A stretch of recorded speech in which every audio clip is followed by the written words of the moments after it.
Assalamualaikum semua, saya Wafa, merupakan seorang dealer aktif Public Gold. Hari ini saya bersama dengan seorang anak muda yang sangat hebat. Belum bekerja lagi tapi menjana pendapatan 4 angka bersama dengan bisnes Public Gold. Apa rahsia beliau? Jom kita dengarkan. Kenapa Cik Abi pilih untuk bina bisnes Public Gold dan apa yang Cik Abi dapat dengan bisnes Public Gold? Okay, Assalamualaikum warahmatullahi wabarakatuh. Saya buat bisnes Public Gold ni lepas saja saya habis asasi. Sebabnya saya tengok kawan saya dah buat bisnes Public Gold ni sejak dia habis SPM lagi.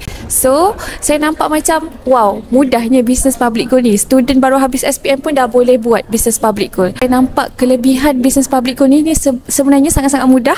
Kita tak perlu nak pegang stok pun, kita just sharekan ilmu tentang simpanan emas sahaja. Dan dari situlah kita dapat menjana pendapatan pasif daripada Public Gold. Dan Alhamdulillah sekarang ni saya dah berjaya capai income 4 angka bersama Public Gold. Sangat-sangat mudah, tak sampai setahun pun lagi rasanya. So, bagi anak muda kat luar sana, sebenarnya buat bisnes Public Gold ni sangat-sangat sesuai untuk anak muda yang ingin mencari pendapatan pasif yang mana kita tak perlu pun sibuk-sibuk nak buat 2-3 kerja, sebab kita boleh belajar dan kita dapat income bersama Public Gold. Jadi jangan lupa untuk hadirkan diri pada MB30 pada 28 Jun nanti.